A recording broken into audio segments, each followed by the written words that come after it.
Marshall Peak, Kabanata 141. Ang galit ni Suyan. Nakita ni Yang Kai ang maraming pamilyar na mukha sa kalangitan.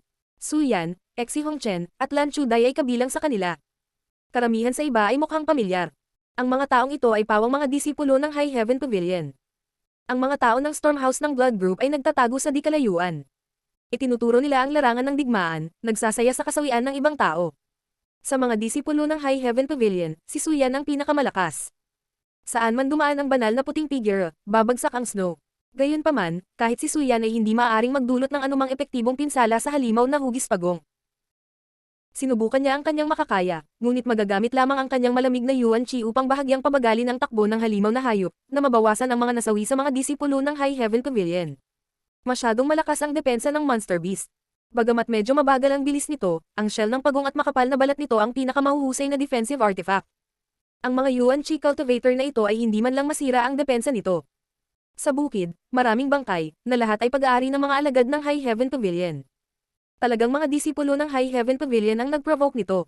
Kumunat ang noo ni Hu Jiaoer. Si Suyan ay hindi ganoong klase ng walang ingat na tao. Habang siya ay naguguluhan, isang binata ang sumugod na may bakas ng pagkagulat at pag-ibig sa kanyang mga mata. Gayunpaman, nang makita niya ang dalawang babae na matalik na nakatayo kasama ni Yang Kai, hindi niya naiwasang sumimangot. Jiaoer, huminto ang binata sa harap ng dalawang babae at tumingin sa kanila. Hindi niya masabi kung alin ang Hu Jiaoer, kaya umasa lamang siya sa kanyang intuition. Longjun, anong problema? Biglang nagtanong yung isa, ito pala ay si Hu Jiaoer. Hindi nahiya si Longjun at tuwang-tuwa lang. Ang High Heaven Pavilion talaga ang nagkusa para pukawin ito. Hindi ko alam kung bakit, pero hinabol talaga nito ang mga taong ito, na humantong sa kasalukuyang eksena. Si Suyan ang nag-provoke nito. Labis na nagulat si Hu Jiaoer. Hindi Suyan, si Exi Hongchen iyon. Tumawa si Longjun at sinabi. Ang handgal na ito ay nanguna sa isang grupo ng mga tao na samantalahin ang oras na nagpapahinga ang halimaw na hayop. Gusto nilang pumasok at nakawin ang yaman na binabantayan nito. Hindi nila inaasahan na magnakaw lang ng manok. To end up lost the rice used to lure it. Ilang tao ang namatay bago sila nakatakas sa kagipitan. Naningkit ang mga mata ni Yang Kai. Tanong niya, ano ang nakuha ni Exi Hongchen? Kung wala siyang nakuha, paano niya na-provoke itong halimaw na hayop na habulin siya? Maangas na tiningnan ni Longjun si Yang Kai at naiinip na sinabi. Sino ka? Sagutin mo ang tanong niya. Gusto ko ring malaman. Mahinang sinulyapan siya ni Hu Jiaoer. Mabilis na pinigilan ni Longjun ang kanyang saloobin at sinabi. Hindi ako masyadong sigurado, ngunit ayon mismo kay Exi Hongchen. Wala talaga doon. Matapos maubos ang halimaw na hayop, pumunta din ako para tingnan, ngunit wala. Tumisi si Hu Jiaoer. Imposibleng wala. Malamang na kinuha ito ni Exi Hongchen at ayaw itong ilabas. Bahagyang tumanggo si Longjun. Palagay ko rin. Ngunit ngayong hindi pa naibigay si Exi Hongchen, ang mga disipulo ng High Heaven Pavilion ay makakaharap lamang sa galit ng Monster Beast. Ayaw din ni Suyan na magdusa ang mga disipulo ng High Heaven Pavilion. Napakaraming nasawi, kaya wala siyang pagpipilian kundi ang makaladkad sa labanan. Ang kakayahan ng babaeng ito ay mas mataas kaysa kay Exi Hongchen, kung hindi dahil sa kanyang pagkilos. Matagal nang namatay ang mga taong iyon. Umaasa sa isang babae na gawing kaligtasan ang panganib, si Exi Hongchen lang ang may ganitong kakayahan. Hindi itinago ni Ho Meier ang kanyang paghamak. Oo, paulit-ulit na tumanggo si Longjun. Akala din namin ni Fang Ziki ng Stormhouse. Noong una, gusto naming tulungan ang High Heaven Pavilion, pero ayaw aminin ni Exi Hongchen na may kinuha siya. Nakakainis talaga. Paanong hindi nila naiintindihan ang prinsipyo ng pagtutulungan kung wala na ang mga labi? Ang halimaw na hugis pagong na ito ay napaka-tyrannical na kahit si Suyan ay walang magawa dito. Maliban kung ang mga eksperto ng tatlong sekta ay nagsanib puwersa, walang paraan upang kainin ito. Ngunit Exi Hongchen, anong mga benepisyo ang nakuha mo sa lugar na binabantayan nito? Bakit ka namin dapat tulungan? Aawayin ang halimaw na hayop na ito nang walang alam. Ang Blood Battle Gang at Stormhouse ay hindi hanggal sa lawak na ito. Maaari kaming tumulong, ngunit kailangan mong sabihin sa amin kung ano ang iyong nakuha. Ano ang maibibigay sa amin? Ang dahilan kung bakit ang Blood Battle Gang at ang mga tao ng Stormhouse ay nanunood sa gilid ay dahil din sa ideyang ito. Hinihintay nila ang High Heaven Pavilion na hindi makahawak, pagkatapos ay maaari nilang pag-usapan ang presyo. Nakatutok ang mga mata ni Yang Kai sa puting figure sa hangin. Hindi maganda ang kutis ni Suyan, marahil dahil sa malaking konsumo. Ngunit ang buhay ng daan-daang mga disipulo ng High Heaven Pavilion ay nakatali sa kanya, paano siya atras? Kung siya ay umatras, hindi bababa sa 12 ng mga disipulo ng High Heaven Pavilion ang mamamatay. Ang dahilan kung bakit napakabagal ng halimaw na hugis pagong ay dahil sa kanya. Nakatayo sa himpapawid, sumayaw si Suyan sa hangin, ang kanyang magandang figure ay kumikislap na parang butterfly. Sa isang pagpitik ng kanyang mga daliri, ilang maliliit na bulaklak ng yelo ang lumipad at nagwisik sa halimaw na hugis pagong. Gotcha! Ang mga bulaklak ng yelo na iyon ay lumaki sa isang iglap. Ang bawat isa sa kanila ay may radius na ilang zang. Ang malamig na hangin ay kumalat, at ang malaking katawan ng halimaw na hugis pagong na halimaw ay biglang natabunan ng isang layer ng yelo. Sa ganoong paghihigpit, ang bilis ng turtle-shaped monster beast ay bumaba ng isa pang level. Hindi mabilang na mga pag-atake ang damapo sa katawan nito, ngunit nagdulot lamang ito ng ilang sparks na lumipad palabas mula sa makapal at mabigat na shell nito. Walang epekto. Gayunpaman, medyo mapatla ang kutis ni Suyan. Si Hongchen, tatanungin kita sa huling pagkakataon. Ano ang kinuha mo rito? Nakatitig ang pares ng magagandang mata ni Suyan sa tortoise monster beast sa ibaba habang tinanong niya si Hongchen nang hindi lumilingon. Nang marinig ang malamig at walang emosyong mga salitang iyon, hindi mapigilan ni Hongchen na kiligin. Naririnig niya ang galit na nakatago sa boses ni Suyan. Si Suyan ay hindi kailanman nagalit noon, ngunit sa pagkakataong ito ay iba. Nakikita ang napakaraming inosenteng disipulo ng High Heaven Pavilion na namatay dahil sa bagay na ito, bilang Great Senior Sister, paano siya mananatiling walang malasakit? Si Hongchen ay nag-alinlangan, nagpupumiglas, natatakot, nataranta, lahat ng uri ng ekspresyon ay bumalatay sa kanyang mukha, ngunit hindi nagtagal ay naging matatag siya at sinabing, Suyan, nagdududa ka pa ba sa akin? Kung talagang kinuha ko ang isang bagay mula dito, bakit hindi sinasabi ko sa'yo? Nang marinig ito, kumislap ang mga mata ni Suyan na may bakas ng puot at pagkasuklam. Ang kanyang malamig na boses ay umalangaw sa mga tainga ng bawat disipulo ng High Heaven Pavilion. Lahat ng mga disipulo ng High Heaven Pavilion, mabilis na umatras. Dahil hindi nila kayang talunin ang halimaw na hugis pagong, ang tanging pagpipilian nila ay ang tumakas. Bagamat hindi nila alam kung hahabulin sila nito, ito pa rin ang tanging paraan upang mabuhay. Matapos umalangaw ang boses ni Suyan. Maraming mga alagad ng High Heaven Pavilion ang hindi nagatubili na gamitin ang kanilang mga kasanayan sa pagdalaw at mabilis na tumakas mula sa hugis pagong na halimaw na hayop. Mabilis ding bumaba ang bilang ng mga taong umaatake sa kalangitan. Isa-isa silang tahimik na umatras, ngunit marami pa rin ang patuloy na umaatake. Ang mukha ni Suyan ay naging lubhang marangal, malamig na sumisigaw. Bakit hindi ka pa umaalis? Sa sandaling bumagsak ang kanyang boses, sumabog ang layer ng yelo na tumakip sa halimaw na hugis pagong. Sa sandaling ito, nakalas din ang matamlay na halimaw na hayop sa pagkakagapos nito. Biglang lumakas ang bilis nito. Ang malaking meteor hammer tail nito ay lumipad sa hangin, at ang mga disipulo ng High Heaven Pavilion na nakikipaglaban pa rin ay biglang nahulog na parang dumplings. Ang ilang mga malas na tao ay direktang natangay ng buntot na ito at direktang naging pool ng dark red meat paste. Karamihan sa kanila ay tinangay ng hanging likha ng buntot. Lahat sila ay nahulog sa isang malungkot na estado. Ang halimaw na hugis pagong ay umungal patungo sa langit, at parang may tulong ng isang Diyos, nagsimula itong kumilos. Na may pulang mga mata, sumugod ito kay Suyan. Ang babaeng nasa harap nito ay paulit-ulit itong tinatakan sa yelo. Kinamumuhian siya nito hanggang sa buto, kaya natural na gusto nitong patayin muna siya. Mabilis na gumalaw ang mga kamay ni Suyan, at habang nagbabago ang kanyang mga galaw ng kamay, isang nakakagulat na lamig ang bumaba mula sa langit, na nagpaputi sa buong mundo habang ang isang layer ng hamog na nagyelo ay nagsimulang mabuo sa lupa. Ang mga mata ng lahat ay nakatuon na ngayon kay Suyan. Sa sandaling ito, ang kanyang maputlang mukha ay may nakakalasing na pamumula, na nagmukhang isang tunay na diwata. Ang paglayo sa kanyang sarili mula sa mortal na mundo, na nakatayo sa itaas ng ikasyam na langit, ang mga tao sa mundo ay maaari lamang tumingin sa kanya ng may paghanga, at hindi siya mahawakan. Ang halimaw na hugis pagong ay sumugod, umuungal. Mabilis nitong isinara ang distansya sa pagitan nito at Suyan. Ang dalawa ay parang pakwan at lingga, ngunit ang mga mata ng huli ay hindi nagpakita ng kahit kititing na gulat o pag-aalinlangan, tanging pagwawalang bahala. Isang malamig na aura na tila kayang palamigan ang buong langit at lupa ay biglang namuo at mabangis na sumugod kay Suyan. Sa susunod na sandali, isang malaking puting figure ang biglang lumitaw sa likod ni Suyan. Si Suyan ang pinalaki ng hindi mabilang na beses. Isang purong puting damit. Isang napakaganda at magandang katawan, isang napakagandang mukha. Ang bawat bahagi ng kanyang katawan ay pinalaki ng hindi mabilang na beses, ngunit ito ay walang kapintasan. Ito ay makapigil-hinangang maganda. Nakapikit ang mga mata ng malaking figurang ito, ngunit sa sumunod na sandali, nagmulat ang kanyang mga mata. Sa kanyang mga mata, mayroong isang maringal na bundok ng nyebe, at ang langit ay napuno ng nyebe. Bumaba muli ang nakakagulat na lamig, at ito ay ilang beses na mas malakas kaysa dati. Lahat ng nakatitig sa figurang ito ay hindi maiwasang mag-ilusyon na sila ay natatakan sa yelo, at ang kanilang buong katawan ay nanginginig. Kasunod ng huling hakbang ni Suyan, ang malaking figure ay sumugod patungo sa halimaw na hugis pagong na halimaw ng walang pag-aalinlangan. Wala pang 100 talampakan ng distansya sa pagitan ng dalawa, at sa isang kisap mata, ang puting figure ay nag-drill sa katawan ng halimaw na hugis pagong. Sa bilis na nakikita ng hubad na mata, muling lumitaw ang isang layer ng yelo sa katawan ng monster beast. Sa pagkakataong ito ay mas makapal kaysa dati, ganap na tinatakan ang halimaw na hayop sa yelo. Ang gumagalaw na mga paa nito ay nagyelo rin sa yelo. Wa! Umapaw ng dugo ang bibig ni Suyan. Ang paglipat na iyon ngayon lang ay naubos ang kanyang lakas. Ang kanyang balingkinitang katawan ay umindayog sa himpapawid, at sa huli, hindi siya nakahawak at natamba. Kasabay nito, ang nagyelo na halimaw na hugis pagong ay patuloy na sumugod patungo kay Suyan. Masyadong malaki ang katawan nito, at kahit na na-freeze ito habang tumatakbo ay hindi agad ito nakahinto. Kalmado ang ekspresyon ni Suyan habang siya ay nahulog. Naaninag sa kanyang mga mata ang katawan ng halimaw na hugis pagong na mabilis na papalapit sa kanya. Ang kanyang mga mata ay puno ng panghihinayang, at pananabik, ngunit walang puot.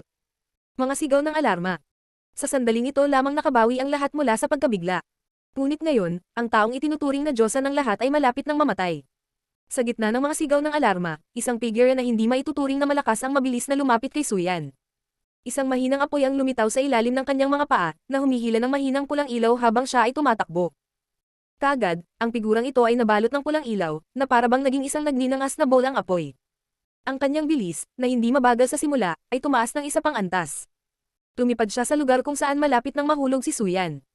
Ang kanyang mga paa ay nakatapak sa lupa, at ang kanyang buong katawan ay bumaril na parang palason na binitawan mula sa isang busog. Iniunat niya ang kanyang mga kamay upang saluhin si Suyan, at pagkatapos ay itinaas ang kanyang katawan, pinoprotektahan si Suyan sa harap ng kanyang dibdib, gamit ang kanyang likod upang harapin ang singil ng halimaw na hugis pagong. Marshall Peak, Kabanata 142.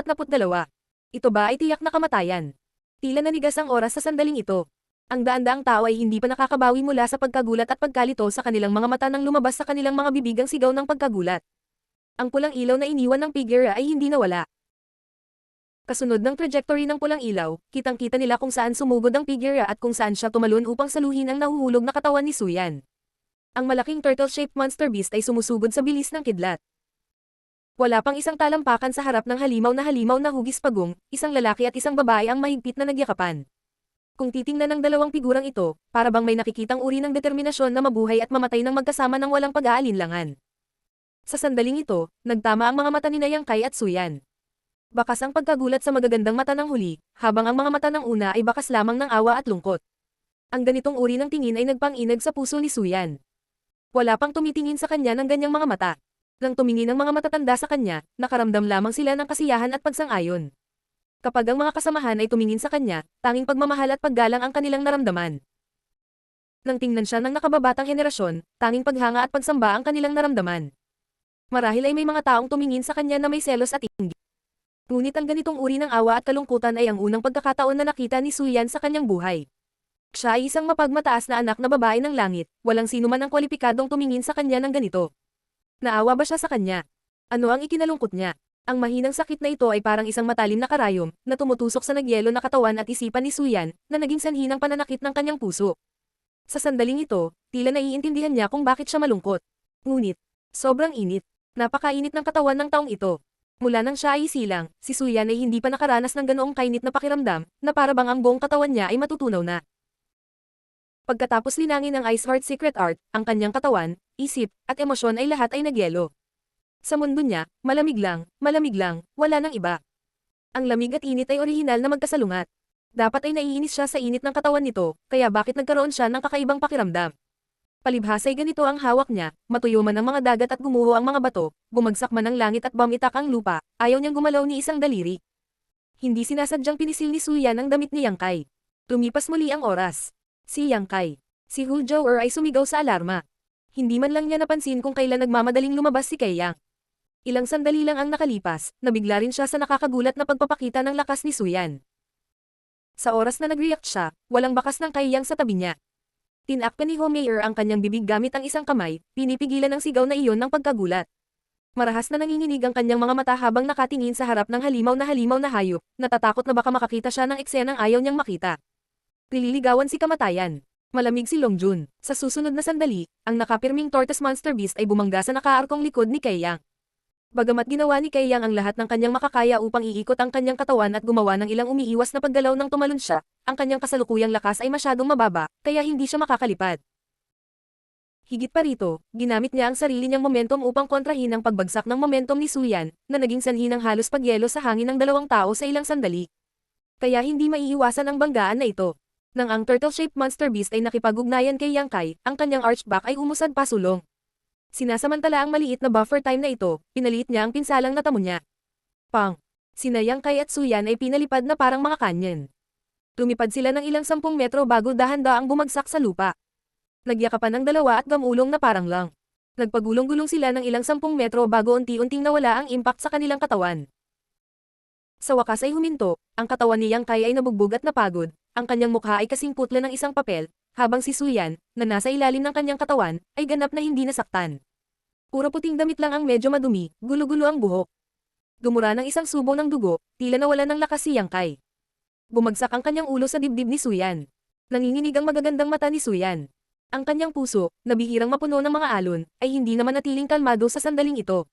Dahan-dahan niyang iniunat ang kanyang kamay at marahang ipinatong sa ulo ni Kai Yang, na parabang hinahaplos niya ito, na parabang inaalo siya nito.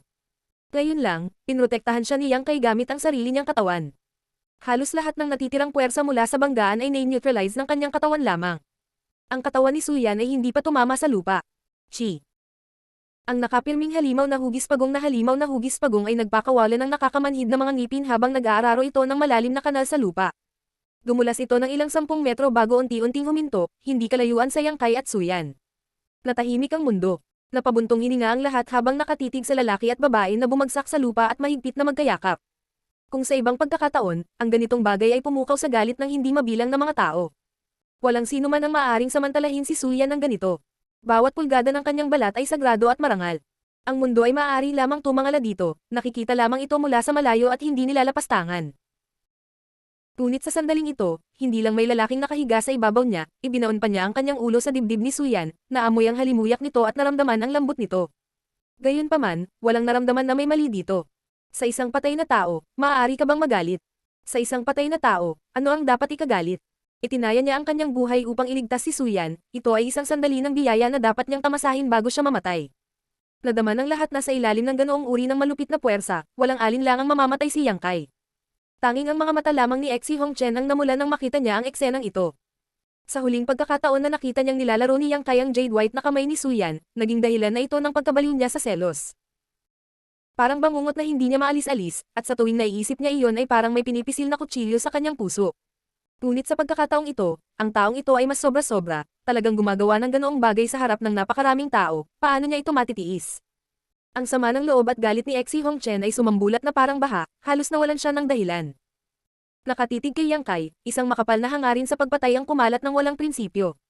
Si Suyan, na nakahiga sa ilalim ni Yang Kai, ay dahan-dahang itinaas ang kanyang mga mata at malamig na tinitigan siya. Nang inag si Exi Hongchen at biglang natahimik. Muli siyang tumingin sa ibaba, napuno siya ng inis at panghihinayang. Kung ngayon lang niya itinaya ang kanyang buhay para iligtas si Suyan, hindi kaya siya ang nag-enjoy sa sitwasyong ito ngayon. Sa lakas niya, kahit nataman siya ng halimaw na hugis pagong na iyon, hindi siya mamamatay, at most ay malubha siyang nasugatan. Ipinagpalit ang kanyang malubhang nasugatan na katawan para sa pabor ni Suyan, paano ito magiging magandang deal? Bakit? Bakit hindi siya nagre-react ng mga oras na iyon? Bakit siya nalubog sa napakalaking ilusyon na anino ni Suyan na hindi niya pinansin ang krisis na kinaroroonan niya? Bakit hindi naapektuhan ang taong ito ng ilusyong anino na iyon? Ang gayong magandang pagkakataon ay napalampas ng walang kabuluhan. Umihip ang hangin, at ang mundo ay madilim. Ang buhok ni Suyan at ang mga kasuotan ni Yang Kai ay lumipad sa hangin, na naging sanhi ng pag-alog nila. Walang nang ahas na humakbang, lahat ay nakatayo sa pwesto. Tumangala ang pares ng mga mata ni Suyan sa magulong langit, bumubulong ng kanta mula sa kanyang bibig. Ang kantang ito ay hindi naririnig ng iba, sa pamamagitan lamang ng mga tainga ni Yang Kai. Ang kanyang boses ay malamig at puno ng bakas ng pananabik. Sa saliw ng kanta, marahang tinapik ng kanyang kamay ang ulo ni Yang Kai ng paulit-ulit, tulad ng isang responsableng ina na hinihimok ang kanyang anak na matulog. Sa gilid, ang malaking turtle-shaped monster beast ay itinaas ang kanyang forelimbs, ang mabangis na mukha nito ay nagyelo sa yelo, na parabang tatapakan nito sina Suyan at Yang Kai bilang meat paste anumang oras. Ito ay isang malatula at kaakit-akit na tanawin, ngunit may isang mapanglo na kagandahan. Pagkatapos kantahin ang kanta, huminto si Suyan at bamantong hininga, isang mabangong hangin ang hamihip sa buhok ni Yang Kai habang bumubulong. Gumaling ka na, bumangon ka. Anong kanta ito? Hindi gumalaw si Yang Kai, isang mahinang boses lang ang lumabas. Mahina ang boses niya, pero hindi peke. Matagal na natahimik si Suyan bago sumagot. Hindi ko alam, ito ay isang kanta mula sa aking memorya. Napakaganda nito. Dahan-daang itinaas ni Yang Kai ang kanyang ulo, tumutulo ang dugo mula sa sulok ng kanyang bibig, mapatla ang kanyang mukha, nanginginig ang kanyang katawan, ngunit dahan-dahan niyang itinaas ang kanyang sarili. Bahagyang sumulyap si Suyan sa kanya, ang iba't ibang emosyon na orihinal na umiral sa kanyang mga mata ay nawala ng walang bakas, nag-iwan lamang ng malamig na buto. Napabuntong hininga si Yang Kai, alam na ang kanyang senior sister ay pilit na pinawi ang mga alon sa kanyang puso, na nagpapahintulot sa lawa ng kanyang puso na muling bumalik sa katahimikan. Inabot nito ang kamay, sinenyasan siya nito. Inabot ni Suyan ang kanyang maliit na kamay, at sa tulong ng puwersa ng paghila ni Yang Kai, dahan-dahan siyang bumangon. Sinusuklay ang magulo niyang itim na buhok, inilagay niya ito sa likod ng kanyang tenga. Sa sandaling ito, kahit na nababalot ng alikabok si Suyan at ang kanyang buhok ay bahagyang gusot, ang kanyang sagrado at hindi nababago na ugali ay nanatiling hindi nagbabago. Paano ito posible? Sa wakas ay tumunog ang sigaw ng gulat, na sinundan ng sunod-sunod na pag-iyak, lahat ay tumingin kay Yang Kai nang hindi makapaniwala. Ang lalaking ito, na inakala nilang mamamatay na, sa pagkakataong ito ay hindi inaasahang tumayo, at bagamat siya ay mukhang malungkot, walang panganib sa kanyang buhay. Gawa ba sa bakal ang kanyang katawan? Pagkatapos makatiis ng ganoong suntok, hindi talaga siya namatay. Sa gilid ng blood group, hindi mapigilan ni Long Jun na mapakilos. Hindi rin napigilan ni Ho Jiaoer at Ho Meier ang kanilang mga hininga, na naghahabol ng hininga. Bakas sa mukha ni Ho Meier ang isang nakakagaan ng ngiti, ang gilid ng kanyang mga mata ay bahagyang nagpapakita ng mga bakas ng luha. Nawalan siya ng boses at pamulong. Ang galing, ang galing. Habang nagsasalita siya, bigla niyang tinakpan ang bibig niya at nabulunan ng hikbi. Natigilan si Hu Jiaoer, ang kanyang kamay ay iniabot upang panasan ang gilid ng kanyang mata, may patak din ng luha doon. Ano ang nangyayari? Natigilan si Hu Jiaoer sa kinatatayuan, kahit na hindi na niya kinamumuhian si Yang Kai ngayon, nag-aalala rin siya sa eksenang nakakapukaw ng kaluluwa kanina, ngunit alam ni Hu Jiaoer na ang damdamin ng karamihan sa mga tao ay pareho sa kanya, walang sinuman. Magiging walang malasakit, pero hindi siya iiyak sa tuwa para sa isang hindi pamilyar na lalaki na nakatakas sa kamatayan, tama ba? Higit pa rito, kahit na hindi niya kinasusuklaman si Yang Kai ngayon, hindi rin siya nagkaroon ng magandang impresyon sa kanya.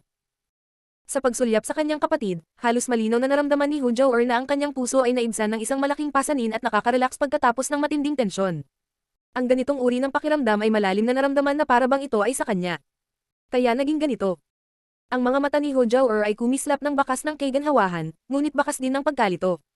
Sa lugar ng Stormhouse, nagninang-ning ang mga mata ni Fang Zeki, at sinabi niya, Junior Do, hindi siya namatay. Namula ang mukha ni Du Yishuang sa pananabik, at tinapik niya ang kanyang dibdib at sinabi. Ngayon lang, tinakat niya ako. Kung mamatay siya, sayang lang. Hindi masama ang taong ito. Sa lugar ng High Heaven Pavilion, ang mukha ni Exi Hongchen ay mapula, at ang kanyang mga mata ay walang buhay. Nagdalamhati siya na hindi niya sinamantala ang pagkakataon ngayon, at higit pa dahil sa swerte ni Yang Kai sa mga babae. Para siyang isang general na natalo sa isang mahusay na labanan, at nawalan ng kakayahang mag-isip. Marshall Peak, Kabanata 143. The Prestige of the Star Mark. Nagningning ang mga mata ni Lan Chuday habang nakatingin kay Yang Kai. Siya ay nagdusa ng ilang mga pinsala sa labanan sa turtle-shaped monster beast, at ang kanyang malinis na damit ay nabahiran ng pula ng sarili niyang dugo. Marahas na kumakabog ang dibdib niya habang nakatingin sa lalaki at babae na nakatayo sa ilalim ng nakataas na forelegs ng turtle-shaped monster beast, ang puso niya ay tumatagos sa emosyon. Ngayon lang, ang figure na humarap sa kamatayan ng walang pag-aalinlangan na iligtas si Suyan ay nag-iwan ng mabigat na marka sa puso ng halos bawat babaeng nakakita ng eksenang ito. Si Lan Chuday ay natural na walang bubukod. Kung may lalaking handang ibigay ang buhay niya para sa kanya, paano kung mas mababa ang lakas niya? Ang kahilingan ng isang babae ay minsan napakalaki, at minsan napakaliit. Napakaliit nito na ang isang casual na pangungusap o isang kilos ay magbubukas sa kanyang puso at hayaan siyang panatilihin ang kanyang anyo at itsura sa kanyang puso. Kung ang babaeng nakatayo sa ilalim ng monster beast sa sandaling ito ay ang kanyang sarili, gaano kasaya iyon? Ngunit nang maalala niya ang kanyang dating saloobin sa kanya, ang mga mata ni Lan Chuday ay kumislap na may bakas ng kalungkutan habang siya ay mapait na ngumiti. May lakas ka pa bang lumaban? Tinanong ni Yang Kai si Suyan mula sa panig ng monster beast. Hindi. Dahan-daang umiling si Suyan, kailangan na nating umalis ng mabilis. Ang sigla ng halimaw na hayop na ito ay napakatibay. Maaari ko lang itong i-freeze sa kalahating tasa ng tsaa.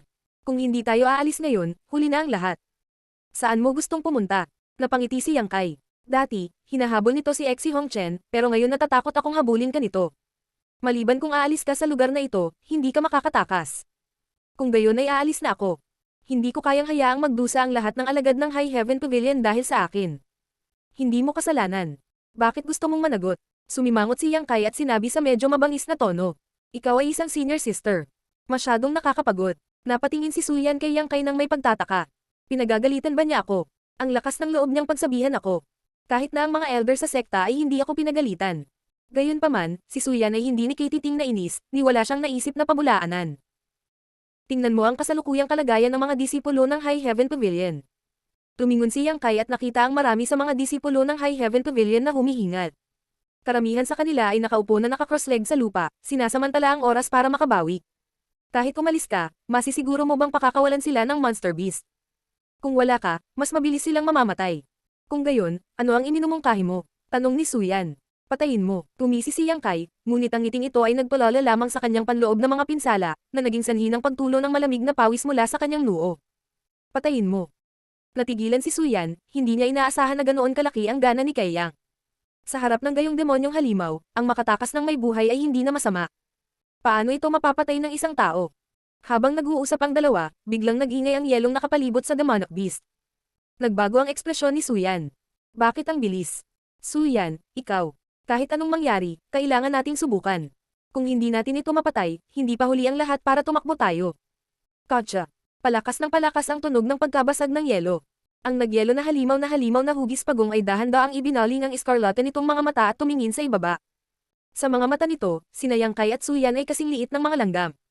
Tumayo ka. Nakita ni Yang Kai na hindi gumagalaw si Suyan at hindi niya maiwasang lumingon at sumigaw.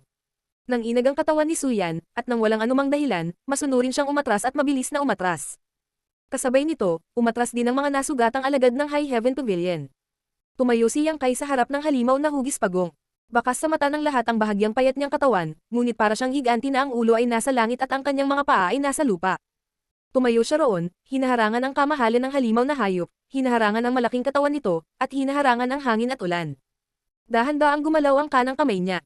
Ito ay isang napakabagal na paggalaw, sinira ang visual na pangunawa ng lahat. Ang kanyang kamay ay malinaw na wala, ngunit sa sandaling ito, parang ang kanyang kanang kamay ay may hawak na isang 10,000 gin sledgehammer, at ginagamit niya ang lahat ng kanyang lakas upang indayog ito. Gotcha. Ang tunog ng mga buto ay nagmula sa iyon. Kasabay nito, ang kaunting liwanag ng bituin ay kumislap, at isang uri ng aura na nagpang-inag sa mga tao sa takot ang bumungad mula sa posisyon ni Yang Kai. Ang hangin ay sumipol, at ang kanyang mga damit ay lumipad. Umindayog at sumasayaw din ang itim niyang buhok. Maririnig din ang dagandong ni Kaiyang. Gamit ang lahat ng lakas sa kanyang katawan, sumigaw siya ng isang salita ng paisa-isa. 3 sekta na disipulo. Sa wakas ay itinaas ang kanyang kanang kamay, at sinabayan ng isang dagandong, nakakuyom ito sa isang kamao. Sa isang makinang na kinang, ang lugar kung saan nakatayo si Yang Kai ay tila naging isang magandang mabituing kalangitan. Habang umaagos ang liwanag ng bituin, gumagalaw din ang kanang kamao niya pabalik-balik. Sa tuwing gumagalaw ito, lumalakas ang kapangyarihang ibinibigay nito, na parabang nag-iipon siya ng lakas. Kung mayroon kang puso, ang mga mata ni Yang Kai ay malapit ng mabuka. Sinubukan niyang kontrolin ang enerhiyang lumalabas mula sa kanyang kamao, hindi niya hinayaang lumabas ito, at malinaw pa rin niyang sinisigaw ang bawat salita. Anong klaseng martial skill ito? Malaki ang pagbabago sa mukha ni Fang Zeki. Kahit na mula sa ilang daang talampakan ang layo, sa lakas ng kanyang Yuan Chi realm, ramdam na ramdam niya ang napakalaking kapangyarihan ng pagpatay na nasa kamaong iyon. Bukod dito, ang kamao na ito ay nag-iipon lamang ng kapangyarihan, at hindi tunay na itinapon. Kung ito ay napakalakas na pagkatapos mag-ipon ng kapangyarihan, gaano ito kakilakilabot kapag ito ay talagang itinapon. Napakaganda. Sina Homi-er at Hu Zhou-er ay halos magkasabay na sinabi ang pangungusap na ito. Sa kabilang banda, ang kalangitan ay napuno ng mga bituin, tulad ng isang maaliwalas na kalangitan sa gabi, at sa gitna ng kabaliwan, ito ay nagpalimot sa mga tao na bumalik. Sa isang kalabog, ang lupa sa ilalim ng mga paa ni Yang Kai ay hindi makayanan ng gayong marahas na puwersa, at isang bitak ang lumitaw. Bumagsak ang kanyang katawan, at agad na yumuko ang kanyang mga paa. Ang halimaw na hugis pagong, na mabilis na nagunsiling, ay wala ng sama ng loob at mamamatay tao na layunin sa eskarlate nitong mga mata. Ang natitira ay tanging gulat at takot na unti-unting lumalakas. Gusto nitong tumakbo. Nararamdaman nito ang nakakatakot na kapangyarihan sa kamao ni Yang Kai. Ito ay nabuklod sa hindi mabilang na taon, at nasa mahinang kalagayan. Hindi naging madali para dito na magising mula sa selyo, at wala itong panahon na matikman ang kagalakan ng kalayaan. Ayaw nitong masugatan, at ayaw nitong mahulog muli sa walang katapusang pagtulog na iyon. Gayunpaman, pinigilan ng malaking bloke ng yelo ang paggalaw nito. Maaari mo ba akong tulungan? Ibinuka ni Yang Kai ang kanyang bibig sa ikatlong pagkakataon, ngunit hindi man lang niya natapos ang kanyang pangungusap. Ang pagkontrol lamang ng enerhiya sa kanyang kanang kamao ay kinuha ang lahat ng kanyang konsentrasyon, kaya maaari lamang niyang gamitin ang paputol-putol na dagandong upang ipaalam sa lahat kung ano ang nais niyang ipahayag. Matapos isiga ang kalahati ng pangungusap na ito, ang mga paa ni Yang Kai ay mabangis na tumapak sa lupa, at ang kanyang buong katawan ay mabilis na bumangon sa kalangitan, na dinala nito ang makakapal na starfield. Ang liwanag ng bituin ay kumikinang, walang hangganan, at marilag. Pagkatapos tumalon ng 10 talampakan, huminto ang pagtaas ng momentum ni Yang Kai, at pagkatapos ay tumalikod siya, at bumagsak patungo sa ulo ng halimaw na hayop na hugis pagong. Sa oras na ito, sa wakas ay sumabog ang yelo na tumakip sa halimaw na hugis pagong. Roar! Sa sandaling ito ay librera ang halimaw na hugis pagong ay tumangala sa langit at nagpakawalan ng isang nakakabinging dagandong. Hayaan mo ako. Naghalo rin ang dagandong ni Yang Kai, ngunit malinaw na dumaan ito sa pandinig ng lahat. Sa sumunod na sandali, ang kamaong iyon na puno ng liwanag ng bituin ay mabilis na umiwas. Ito ay isang uri ng pagbabago mula sa napakabagal hanggang sa napakabilis, at nagdulot ito ng isang napakalakas na salungatan sa paningin. Pumutok ang kamao sa itaas ng ulo ng halimaw na hugis pagong. Para bang may namuong kulog sa langit, at parang nagkaroon ng marahas na pagyanig sa kaibuturan ng lupa. Nang ang napakaliit na kamao na iyon ay bumasag sa ulo ng halimaw na hayop, ang puso ng lahat ay tumibok, na para bang ang kamao na ito ay maaari ring sirain ang kanilang mga isipan. Isang malaking halo na nakikita ng mata ang biglang sumambulat mula sa punto ng pagkakadikit ng kamao at ng ulo ng halimaw na hayop, at mabilis na kumalat sa lahat ng direksyon. Isang hindi kapanipaniwalang eksena ang lumitaw. Ang walang hangganang halimaw na hugis pagong ay hindi inaasahang tinamaan ng kamao na ito, at ito ay sumoray-shuray. Ang dalawang paa nito sa likuran ay lumipad sa hangin, at ang dalawang paa nito sa harap ay nakayuko. Ang ulo nito ay parang bumabagsak na bulalakaw, at bumagsak ito sa lupa, na lumikha ng malalim na hukay, at alikabok at usok sa lahat ng dako. Tinamaan din si Yang Kai ng rebound ng pag-ataking ito, at lumipad sa ere. Ilang beses siyang nag-somersault sa ere bago siya sumoray-suray at bumagsak sa lupa. Sa oras na ito, ang kanyang kanang kamao ay lubhang naputol, at ang kanyang buong braso ay tumutulo ng dugo, at ito ay nanginginig ng hindi mapigilan. Gayunpaman, matatag siyang nakatayo doon, at tinitigan ng masama ang halimaw na hugis pagong na halimaw na hindi mabilang na mas malaki kaysa sa kanya. Ang kanyang manipis na katawan ay naglabas ng isang ligaw at marahas na aura ng dugo. Nagulat ang buong audience, at nanginginig ang mga mata ng lahat. Walang nag-iisip na magagawa ni Yang Kai na talunin ang halimaw na hugis pagong sa ganoong estado. Pagkatapos ng lahat, ito ay isang kalaban na kahit si Suyan ay walang magawa. Pero ngayon, talagang may ginawa ang makabasag lupa na kamaong iyon na hindi nila pinangarap na isipin. Anong klaseng kamao iyon? Sa pag-iisip, naiisip lamang ng lahat ang kahangahangang Starfield, at ang walang hanggan na pagpatay na hangarin na nakatago sa kagandahan, ngunit hindi nila maisip ang pinagdaanan ng kamaong iyon. Sa pagtingin sa manipis na likod sa harap ng malaking halimaw na hayop, ang puso ni Suyan ay tumibok ng malakas. Alam niyang simula ngayon ay hindi na niya makakalimutan ang pagbabalik na ito, dahil may ginawa ang may-ari nitong likod na hindi niya kayang gawin. Namula ang pisngi ni Homer, at tumingin siya kay Yang Kai na may pambihirang ningning sa kanyang mga mata. Dahil sa emosyon ng kanyang kapatid, maging ang tibok ng puso ni Hu Jiaoer ay bumilis. Anong gagawin ko? Ang puso ni Hu Jiaoer ay puno ng pag-aalinlangan. Ang kanyang kasalukuyang emosyon ay hindi sa kanya, ngunit ang kanyang reaksyon sa nararamdaman ng kanyang kapatid na babae, na ikinatakot niya ng kaunti. Nakaramdam din ng excitement si Lan Chuday, ngunit agad na napuno ng pait ang kanyang puso, at isang dampilang ng kalungkutan ang makikita sa kanyang magandang mukha. Masasabing ang gayong likod ay naging tatak na sa puso ng maraming kababaihan. Kinakatawan niya ang kaligtasan at pagiging maaasahan. Ito ang uri ng likod na hinahangad ng sinumang babae. Nakakamangha. Nayanig ang puso ni Fang Zeki, at kasabay nito, nakaramdam siya ng kaunting pagkabigo. Meron talagang martial skill sa mundong ito. Meron pang ang makakagamit nito. Ngayon, may natutunan akong bago. Bakit? Bulong ni Exi Hongchen sa kanyang sarili na parang nawala ang kanyang kaluluwa. Bakit hindi akin ang martial skill na ito? Bakit hindi ko nakuha ang ganitong uri ng pakikipagsapalaran? Kung nakuha ko ito, kung gayon ako ang nakakaakit ng atensyon ng lahat at nagpakilos sa puso ng lahat ng mga babae. Bakit siya ba? Ang swerte niya lang, wala bang tutulong? Hindi pa patay. Kung hindi ka tumulong, dapat maghanda ang lahat sa pagtakbo. Muling tumunog ang boses ni Yang Kai. Nang marinig ang pangungusap na ito, lahat ay nakabawi mula sa kanilang pagkagulat. Mabilis na sumigaw si Suyan. Yung kaya pang lumaban, tumulong. Martial Peak, Kabanata 144. Ang pinagsanib na pagsisikap ng tatlong sekta. Sa ilalim ng kanyang utos, lahat ng mga disipulo ng High Heaven Pavilion na maaari pang gumalaw ay sumugod. Elder Sister.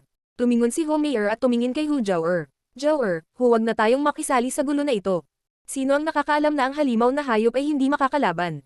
Mas mabuting maghintay tayo at tingnan kung ano ang reaksyon ng mga disipulo ng High Heaven Pavilion. Manahimik ka, duwag. Mabangis na pinandilatan ni Homer si Longjun. Natigilan si Longjun. Mapait nang umiti si Hu Jiaoer. Tumingin siya sa kanyang kapatid at pagkatapos ay tumingin kay Yang Kai. May bakas ng lamang ang mga mata niya at sumigaw. Blood Group, pumunta kayo at tumulong. Nang matapos siyang magsalita, nanguna siya at sumugod.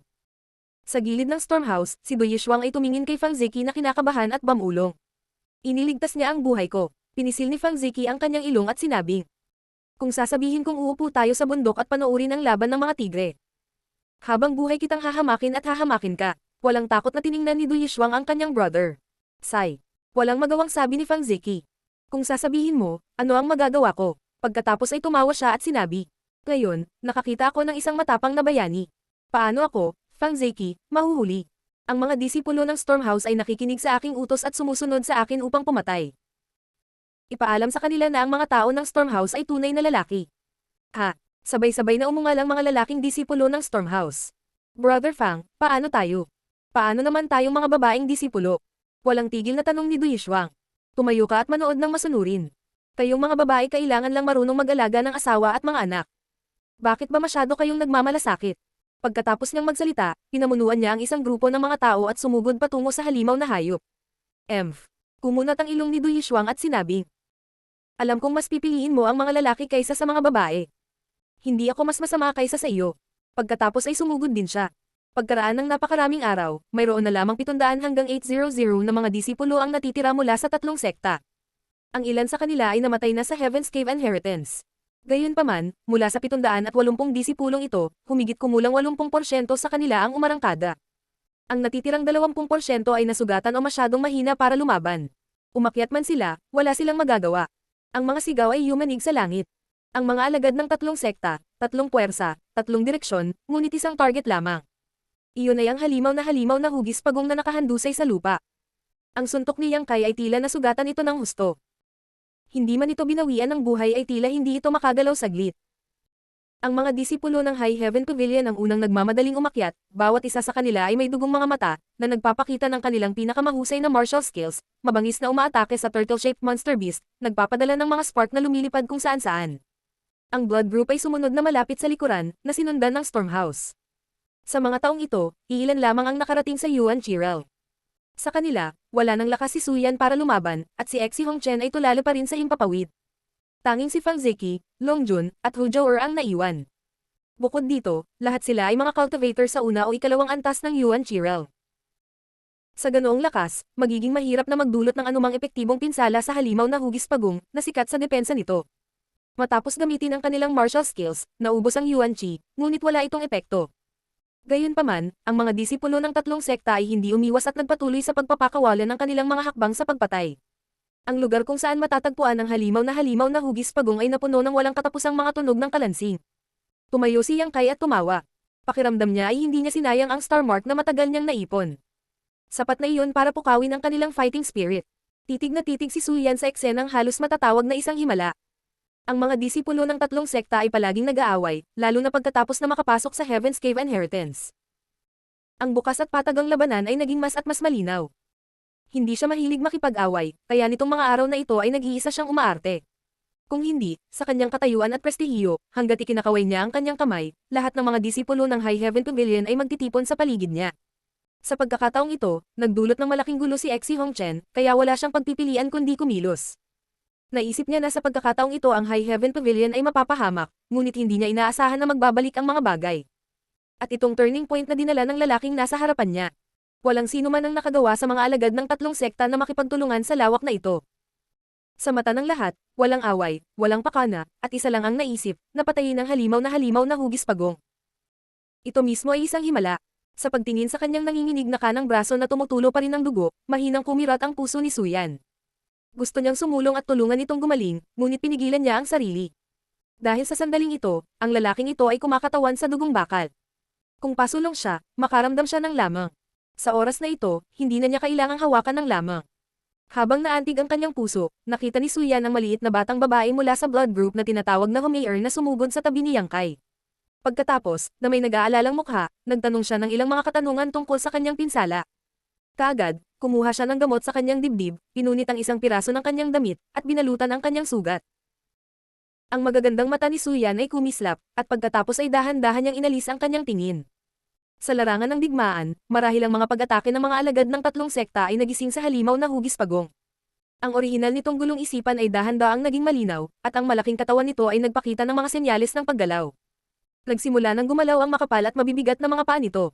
Nang makita ang eksenang ito, ang puso ng lahat ay tumaas, at ang kanilang mga pag-atake ay naging mas mabangis. Tinamaan ang ulo, nasugatan. Biglang may sumigaw na babae. Ito ay ang Duishuang ng Stormhouse. Nang marinig ang kanyang sigaw, nagmamadaling lumapit sina Fang Zeki at Hu Jiaoer. Nang tumingin sila, hindi nila maiwasang sumipsip ng malamig na hangin. Natagpuan nila na sa noo ng halimaw na hugis pagong, talagang may bitak na parang sugat. Sa sandaling ito, lumalabas ang maitim na pulang dugo. Nakabaon kasi ang ulo nito sa malalim na hukay, kung hindi titingnang mabuti, hindi nila ito mapapansin. Gago. Hindi mapigilan ni Fang Ziji na magmura. Matagal na siyang nakikipaglaban, ngunit hindi man lang siya nakapag-iwan ng marka sa halimaw na hayop ng pagong. Gayunpaman, mayroong isang talampakan ng haba ng sugat dito. Ito ang markang iniwan ng suntok ni Yang Kai. Gaano kalakas ang suntok niya? Paano ito nagdudulot ng ganoong epekto? Bagamat nabigla ang kanyang isip, hindi pabaya ang mga kamay ni Fang Zeki. Nakipag-away siya kay Hu Jiaoer para tamaan muna ang sugat. Nang magkabanggaan ang mga galaw ng dalawa, umikit ang katawan ng halimaw na hugis pagong, at mas lumaki ang mga galaw nito. Babae, lumayas ka sa harap ko. Naramdaman ni Fang Zeki na si Hu Jiaoer ay hamarang at hindi niya napigil ang sumigaw. Ang babaeng ito ay ayaw magpababa sa antas mo, tanga. Inilibot ni Hu Jiaoer ang kanyang mga mata. Ang personalidad ni Fang Zeki ay lubos na naiintindihan ng mga disipulo ng tatlong sekta. Seryoso niyang pinahahalagahan ang mga lalaki kaysa sa mga kababaihan, at naniniwala na ang mga lalaki lamang ang makakamit ang magagandang bagay. Hindi siya naglagay ng mga babae sa kanyang mga mata, at si Suyan lang ang maaaring bahagyang tumingin sa kanya. Ayon sa mga chismis, nagkaroon ng pagkakataon na patuloy niyang pinayuhan ang housemaster ng Stormhouse, si Xiao Rohan, na huwag mag-recruit ng mga babaeng disipulo sa hinaharap. Noong una, hindi siya pinansin ni Xiao Rohan, ngunit sa huli, hindi na siya nakatiis. Sa huli, magkasamang pumunta ang master at disipulo sa Spring Breeze Drizzle Building ng Black Plum Town. Simula noon, hindi na muling binanggit ni Fang Zeki ang bagay na ito, ngunit hindi nagbago ang kanyang malalim na pag-iisip. Siyempre, hindi naman sa galit siya sa mga babae, pero sa isip niya, magkaibang species ang lalaki at babae. Ang una ay higit na marangal kaysa sa huli. Lalaki ako, proud ako. Makatuwirang sabihin na si Fang Zeki, na may ganitong uri ng pag-iisip, ay hindi dapat makipag-usap sa mga babae. Gayunpaman, siya ay isang labis na malandi at walang pigil na tao. Bilang karagdagan, siya ay bata at may pag-asa, ang kanyang lakas ay malupit, at siya mismo ay may marangal na hitsura, kaya hindi siya nagkulang sa mga babae sa kanyang tabi. Madalas siyang napapaligiran ng magagandang babae. Ito ay isang labis na kontradiksyon na kombinasyon ng mga lalaki. Nang marinig ang mga salita ni Hu Jiaoer, nagsalubong ang mala-espada na kilay ni Fang Zeki. Mabangis niyang inatake ang sugat sa ulo ng halimaw na hayop at sumigaw. Bata, sino ang tinatawag mong tulala? Lumipad ang mga kamay ni Hu Jiaoer, at isang malakas na hakbang ng pagpatay na sinundan ng pag-atake sa sugat. Hindi siya nagpakita ng kahinaan. Mabahong lalaki, kung talagang galit na galit ka sa mga babae, bakit hindi ka makipag-sex sa mga junior brothers mo at magsaya gabi-gabi? Nang lumabas ang mga salitang ito, biglang namutla ang mukha ni Fang Zeki. Umikot ang kanyang tiyan, at muntik na siyang masuka sa lugar. Kasama ang mga junior brothers na iyon. Nang maisip niya ang ganitong uri ng eksena, nakaramdam ng pagkahilo si Fang Zeki at malapit ng gumuho. Nang makitang nagbago ang kanyang mukha, humadjudyak si Hu Jiaoer. Ang kanyang pagtawa ay puno ng pagmamataas at schadenfreude. Walang hiyakang babae, ang lakas ng loob mong magsabi ng kahit ano. Hindi na kinaya ni Fang Zeki. Malas ang magpakasal sa iyo sa hinaharap. Wala kang pakialam. Hindi napigilan ni Hu Jiaoer na mamula at imulat ang kanyang mga mata. Sinabi ni Fang Zeki, hindi ako makikipagtalo sa iyo. Tingnan natin kung sino ang unang nagbigay ng nakamamatay na suntok sa halimaw na hayop. Sa tingin mo ba natatakot ako sa iyo? Tumisi si Hu Jiaoer. Ngunit bago pa makagalaw ang dalawa, isang purong puting figure ang biglang sumugod, dala nito ang malamig na lamig. Ang kanyang slender jade finger ay nakaturo pababa, at isang purong puting bulaklak ng yelo ang biglang lumitaw sa bukas na sugat ng monster beast. Ang bulaklak ng yelo ay sumisipsip ng dugo ng halimaw na hayop, at sa isang kisap mata, ito ay naging isang pulang dugo na bulaklak, na nagpapakita ng isang maganda at kaakit-akit na kagandahan. Sa isang bitak, nabasag ang bulaklak ng yelo, naging hindi mabilang na matutulis na yelo, at tumusok diretso sa ulo ng halimaw na hayop. Roar! Biglang hinailan ng halimaw na hugis pagong ang ulo nito mula sa malaking butas sa lupa at umungol patungo sa langit. Umindayog ang napakalaking katawan nito, at hindi ito makatayo ng tuluyan. Nanlalabo ang iskarlate nitong mga mata, at tila nasa bingit na ng kamatayan. Sabay-sabay na napalingon sina Fang Zeki at Hu Jiaoer, at nakita si Suyan, na ang mukha ay kasing puti ng nyebe, gamit ang kaunting lakas na kagagaling niya lamang sa pag-atake ng may pamatay na hakbang. Pagkatapos ng pag-atake, tumalikod si Suyan at bumagsak. Hindi na siya makalaban. Malinaw na naramdaman ni Fang Zeki at Hu Zhaoer ang lamig na ipinalalabas ni Suyan sa pagkakataong ito, at bahagyang naiiba ito sa dati. Noong nakaraan, ang lamig ay dalisay, at ito ay ganap na malamig. Ito ay isang uri ng sobrang dalisay na lamig, nang walang anumang iba pang katangiang pinaghalo. Ngunit ngayon, ang lamig na ito ay tila may higit pa, at ito ay higit na hindi matitiis kaysa dati. Sino ang nag-provoke sa kanya? Nagdududang tanong ni Fang Zeki. Paano ko malalaman? Naiinip na sabi ni Hu Zhaoer. Mula sa blood group, naramdaman niya na ang mga disipulo ng iba pang dalawang sekta ay hindi mabubuting tao. Hindi na kailangang sabihin, itong si Fang Zeki na nasa harap niya ay ang ehemplo ng lalaking sovenismo. Sa High Heaven Pavilion, si Suyan ay isang karakter, ngunit sa kasamaang palad, siya ay tulad ng isang walang emosyong ice doll, palaging inilalayo ang mga tao ng libu-libong milya, na ginagawang mahirap para sa mga tao na makalapit sa kanya. Para naman kay Exi Hongchen, hindi na kailangang pag-usapan ang tungkol sa kanya, isa siyang ganap na duwag. Siya ay isang tao lamang na sumasamba sa katanyagan at kayamanan, at humahabol sa kapangyarihan. Mas malakas ang sarili niyang blood group, at least normal pa rin siya. Kapag ang kanyang nakababatang kapatid na babae ay lumaki, siya at ang kanyang kapatid na babae ay maaaring suportahan ang kalahati ng langit para sa kanilang ama. Kung walang nag-provoke sa kanya, bakit niya ginamit ang kaunting yuan chi na kagagaling lang niya? Hindi maintindihan ni Fang Zeki, kaya umiling siya. Nang makitang sinasamantala ni Hu Zhaoer ang pagkakataong ito para patayin ang halimaw na hugis pagong na hayop, hindi niya maiwasang magalit. Ikaw babae, kahit manalo ka, hindi patas na tagumpay. Martial Peak, Kabanata 145. The Sinister Soul Breaker Out. Tumisi si Hu Zhaoer. Sinabi mo na ako ay isang babae. Kaya paano kung mayroon akong hindi patas na kalamangan? Ikaw naman, dahil sa tingin mo na ang mga lalaki ay mas mataas, kung gayon gusto mong makipagkompetensya sa akin. Iyon mismo ay napaka-problema. Hindi nakaimik si Fang Zeki. Paulit-ulit siyang napabuntong hininga. Oo naman, babae at kontrabida lang ang mahirap pakitunguhan. Ang kapalaran ng halimaw na hugis pagong ay nasa kalahating desisyon ng sumalakay ang mga alagad ng tatlong sekta. Ang pag-atake ni Suyan ay ganap na some-iron sa nag-iisang pagkakataon nitong mabuhay. Sa sandaling ito, sa pagharap sa mga pag-atake ng mga disipulo ng tatlong sekta, wala itong kapangyarihang lumaban. Ang kamatayan ay sandali lamang. Ang ugat ng lahat ng ito ay ang maringal na suntok ni Yang Kai. Ang suntok na iyon ang pumukaw sa espiritu ng pakikipaglaban ng mga alagad ng tatlong sekta, na nagbigay sa kanila ng lakas ng loob na lumaban sa gayong behemoth. Tinutulungan siya ni Ho Mayer na i-bandage ang kanyang kanang braso. Pumutok ang mga daluyan ng dugo sa kanyang kanang braso na naging dahilan ng walang humpay na panginginig nito. Hindi inakala ni Yang Kai na magiging ganoon kalakas ang kapangyarihan ng Star Mark. Napakalakas nito kaya hindi niya napigilan. Pagkatapos ng suntok na iyon, diretsyong naparalisa ang kanyang katawan, at hindi siya makagalaw. Kung hindi, bakit siya nakatayo doon na parang sibat? Hanggang ngayon ay nabawasan ng husto ang pamamanhid ng kanyang katawan, at sumunod ang matinding sakit sa kanyang buong katawan. Sa pagtingin sa daan-daang disipulong nakikipaglaban, hindi napansin ni Yang Kai ang mabangis na ekspresyon sa mukha ni Exi Hongchen. Mula nang pumutok ang suntok ni Yang Kai, si Exi Hongchen ay nakatayo sa ere, na parang nawalan ng malay. Kamakailan lang ay tuluyan na siyang nagising.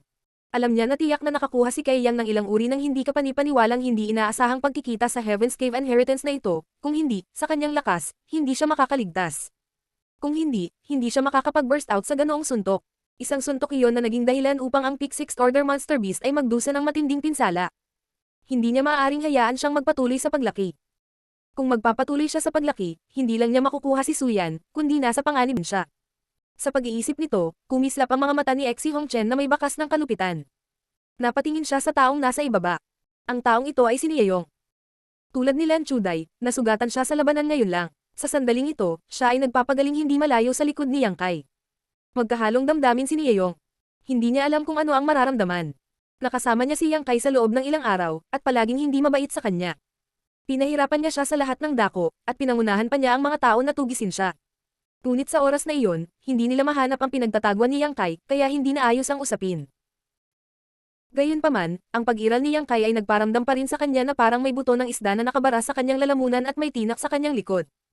Naalala pa niya ang sinabi ni Yang Kai noong tumakas siya 10 araw na ang nakalipas. Sa loob lamang ng 1 dosenang araw, naging napakalakas ni Yang Kai. Si Nieyong ay natakot sa kanyang talino. Kung ang suntok na iyon ay damapo sa kanya ay nadoronj na siya. Anong gagawin? Anong gagawin? Ngayong ang mga mata ng lahat ay nakatutok sa halimaw na hayop, wala na silang oras para pakialaman ang anumang bagay. Matapos mamatay ang Monster Beast, paano nila haharapin ang galit ni Yang Kai? Napansin ni Nieyong na si Exi Hongchen ay commandant sa kanya mula sa langit. Naiintindihan niya ang ibig sabihin ng brother niya at hindi niya maiwasang kiligin. Pero di nagtagal, nanlamig ang mga mata ni Nieyong. Oo, kung gusto niyang mabuhay, kailangan niyang patayin si Yang Kai. Kung hindi, tiyak na darating siya para maghiganti. Bukod dito, gusto rin ni Brother Xe na gawin niya ito. Kahit napatayin niya si Yang Kai, sa proteksyon ni Brother Xe, ligtas siya. Sigurado siyang magiging ligtas siya. Ang suntok ni Yang Kai ay naging dahilan para hindi makapag-isip ng mahinahon si Nieyong. Si Xe Hongchen lang ang maasahan niya. Dahan-daang tumayo, hakbang-hakbang si Nieyong patungo kay Yang Kai. Sa harap ng ganoong krisis, tila walang kamalay-malay si Yang Kai at nakatayo pa rin sa pwesto. Binilisan ni Nieyong ang kanyang lakad. Ngayong si Hu Meier lang ang nasa tabi ni Yang Kai, basta't mabilis siya, tiyak na mapapatay niya siya. Kung ano ang mangyayari pagkatapos siyang patayin, hindi inisip ni Nieyong.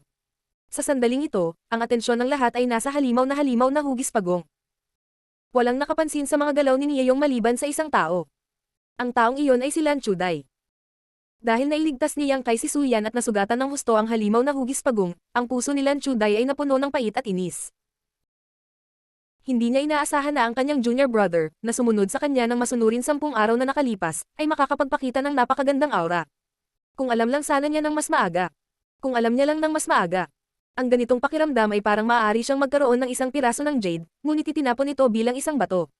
Ang ganitong uri ng pagkakaiba sa pagitan ng pakinabang at pagkalugi ay labis na ikinalulungkot ni Lan Chuday. Habang ang iba ay nanunood ng labanan sa pagitan ng tatlong sekta at ng halimaw na hayop, nakatingin siya sa likod ni Yang Kai. Nakakasilaw ang likod na iyon. Kung ikukumpara kay Xe Hongchen, ang pagkakaiba ay parang langit at lupa. Masasabing ang sakuna na ito ay si Xe Hongchen, ngunit sa huli, ang taong ito ang nakalulot nito. Sa paghahambing na ito, kitang-kita ang pagkakaiba ng dalawa. Mabilis na nakakuha ng atensyon ni Lan Chuday ang mga kilos ni Nieyong. Noong una, hindi niya ito masyadong iniisip. Naisip lang niya na sapat na ang paggaling ni Nieyong para lumahok sa labanan. Ngunit pagkatapos manood ng ilang sandali, nalaman niyang ang target ni Nieyong ay si Yang Kai. Habang naglalakad, ang katawan ni Nieyong ay nagbuga ng mahinang pagbabago-bago ng Yuan-Chi. Si Lan Chuday ay isang matalinong babae. Naintindihan niya kaagad ang gustong gawin ni Nieyong. Nang malapit na niyang babalaan si Yang Kai, bigla niyang nakita si Yang Kai na lumingon at tumingin kay Nieyong na may mapaglarong ekspresyon. Nakangiti siya. Ang kanyang ngiti ay napakasama, na nagpapakita ng ilang mapuputing ngipin. Biglang tumigil si Nieyong at napatitig kay Yang sa takot. Hindi niya alam kung paano napansin ni Yang Kai ang kanyang mga galaw, ngunit nang tumingin siya sa kanya sa ganoong ekspresyon, naramdaman ni Nieyong ang paglamig ng kanyang dugo. Iumangin siya kay Nieyong na parabang nakatingin siya sa isang patay. Brother Nie. Dahan-daang lumingon si Yang Kai at nakangiting tumingin sa kanya. Junior brother Yang. Napalunok ng laway si Nieyong at bahagyang umatras. Nandito ka ba para patayin ako? Direktang inilantad ng pangungusap na ito ang mga iniisip ni Nieyong. Natakot siya at mabilis na ikanaway ang kanyang mga kamay. Pinilit niyang ngumiti at sinabi, Junior brother Yang, ano ang pinagsasabi mo? Bakit ko gagawin ang ganoong bagay? Ikaw at ako ay kapatid mula sa iisang sekta. Bakit ako? Haha. Naramdaman ni Nieyong ang pagkibot ng kanyang mukha. Hindi dahil sa nahihiya siyang magsinungaling, kundi dahil sa takot. Paano siya hindi matatakot kapag kaharap ang isang taong maaaring makasugat ng 6th Order Peak Monster Beast sa isang suntok? Not to mention, may death grudge sa kanya ang taong ito. Habang nagsasalita, humakbang pa atras si Nieyong. Itinaas niya ang kanyang mga kamay at tumawa, na nagpapahiwatig na wala siyang anumang malisyosong intensyon. Nanginginig ang kanyang mga binti at tiyan. Nieyong. Puno ng galit ang mukha ni Yang Kai. Bigla siyang sumigaw. Si Nieyong ay nakonsensya at hindi naglakas loob na sumagot. Mabilis siyang tumalikod at tumakbo. Bago pa siya makatakbo ng higit sa ilang hakbang, may umuungol na tunog mula sa kanyang likuran. Nagmamadaling ibinaling ni Nieyong ang kanyang ulo upang tumingin at natakot sa kanyang talino. Nakita niya ang isang itim na al na halos isang talampakan ang haba na lumilipad patungo sa kanya mula sa gilid ni Yang Kai. Mula sa al na iyon ay nagmula ang isang kitakot-takot na katok na nagpatindig ng balahibo ng isa. Ang tawa ay kakaiba at puno ng kasamaan. Pumasok ito sa isip ni Nieyong at nagpanik siya. Isinara ng al ang layo na mahigit 10 talampakan sa isang iglap. Ayaw ni Nieyong na maupo at hintayin ang kanyang kamatayan. Mabilis siyang tumalikod at hinarang ang al. Nagulat si Nieyong nang malaman niya na ang kapangyarihan ng al ay hindi nakakatakot gaya ng iniisip niya. Bagamat mahirap para sa kanya na harangin ito ng kanyang lakas, hindi siya papatayin ng ganoon kabilis. Tuwang-tuwa si Nieyong. Alam niya na si Yang Kai ay hindi kalmado gaya ng tingin niya. Siya ay dapat na isang palaso sa dulo ng paglipad nito. Nagulat si Nieyong. Tumaban siya at umatras. Gusto niyang kumawala sa atake ng al, ngunit patuloy siyang hinahabol ng kakaibang itim na al. Walang tigil ang kakaibang tawa. Ano ba itong bagay na ito? Kahit na ito ay isang lihim na kayamanan, kailangan pa rin ng isang tao upang kontrolin ito. Si Yang Kai ay malinaw na nakatayo doon na hindi gumagalaw. Bakit ako i-atake nito? Habang nagpapanik siya bigla siyang nakarinig ng mga yabag sa likod niya. Nilinggan ni Nieyong ang likod at nakita si Lan Chuday na inaalalayan ang kanyang nasugatan na katawan habang sumusugod ito sa kanya. Kalmado ang mukha niya, ngunit may bakas ng determinasyon. Tuwang-tuwa si Nieyong. Senior Ate Lan, iligtas mo ako. Tiningnan siya ni Lan Chuday nang walang pakialam. Ang kanyang ekspresyon ay nagpabilis ng tibok ng puso ni Nieyong. Habang sinusubukan niyang alamin kung ano ang ibig niyang sabihin, bigla siyang hinampas ni Lan Chuday sa likod. Napasigaw si Nieyong sa matinding paghihirap habang pasuray-suray na pasulong. Lalong lumakas ang tawa ng blackout. May bakas ng pagkagulat, ngunit dumaan ito sa dibdib ni Nieyong sa isang lapad ng buhok. Senior Sister Lan, bakit mo? Nanginginig ng husto ang katawan ni Nieyong. Bago pa niya matapos ang kanyang sasabihin ay biglang nanlabo ang kanyang mga mata at nanlambot ang kanyang katawan. Hingal na hingal si Lan Chuday habang nakatitig kay Nieyong. Nalaman niyang walang sugat sa dibdib nito. Wala na rin ang al na tumagos sa kanyang dibdib. Ngunit kaagad, sumugod muli ang al. Malabo na naririnig ni Lan Chuday ang mga sigaw ni Nieyong. Ito ay nagpatinggal sa kanyang anit at ang kanyang mukha ay agad na nawalan ng kulay. Tumangala siya kay Yang Kai at nakita niyang nakatingin ito sa kanya ng malamig na tingin. Tumalon ang puso ni Lan Chuday. Kinagat niya ang kanyang mga labi at sinabi, gusto kanyang patayin. Hindi nagsalita si Yang Kai. Binuksan lang niya ang kanyang kamay at ang al ay naging isang sinag ng itim na liwanag. Pumulupot ito sa kanyang mga daliri at nawala. Nagkatinginan ang dalawa ng matagal. Dahan-daang ibinalik ni Yang Kai ang kanyang mga mata. Mula umpisa hanggang dulo, wala siyang sinabi. Malungkot nang umiti si Lan Chuday at bumagsak sa lupa. Tagaktak ng pawis ang buong katawan niya. Ha. Sa loob ng katawan ni Yang Kai, ang malakas na tawa ng matandang demonyo ay tumunog. Ito ay baliw at duguan. Sabayan pa ng pagtawa, parang may ngumunguya. Alam ni Yang Kai kung ano ang kanyang ninunguya. Ito ay ang divine soul ni Nieyong. Gayunpaman, hindi inaasahan ni Yang Kai na magkakaroon ng kakaibang epekto ang Soul Breaker Alt. Gusto mo pa bang pumatay? Gusto mo pa bang pumatay? Tuwang-tuwang sigaw ng matandang demonyo habang umunguya sa divine soul ni Nieyong. Matagal na akong hindi nakarinig ng ganoong gumagalaw na tunog. Matagal na akong hindi nakakatikim ng ganoong sariwa at malambot na lasa. Young Master, gusto mo pa bang pumatay? Ang matandang alipin na ito ay maaaring kumilos anumang oras. Gumagalaw ang puso ni Yang Kai. Ang tawa ng matandang demonyo ay agad na naging isang kahabag-habag na sigaw habang siya ay humingi ng awa. Pagkaraan ng ilang sandali, bahagyang nakabawi ang matandang demonyo. Gayunpaman, hindi na siya naging mapangahas gaya ng dati. Napabuntong hininga siya at maingat na nagtanong. Young Master, bakit? Bakit hindi mo sinabi sa akin ang totoong function ng Soul Breaker Alt? Young Master, hindi ka nagtanong. Nadama ng matandang demonyo ang pagkakamali. Maingat siyang sumagot, bukod dito, ang bagay na ito ay masyadong masama. Natakot ako na hindi matutuwa si Young Master kung malaman niya ang tungkol dito. Hindi ako masaya tungkol dito. Idinagdag ni Yang Kai. Napakalungkot. Biglang nanginag ang matandang demonyo. Pagkaraan ng ilang sandali, sinabi ni Yang Kai. Ngunit sa pagkakataong ito, ginawa mo ang isang mahusay na trabaho. Tandaan, ito lang ang pagkakataon. Sa susunod, kung maglalakas loob kang itago ang anuman, alam mo ang kahihinatnan.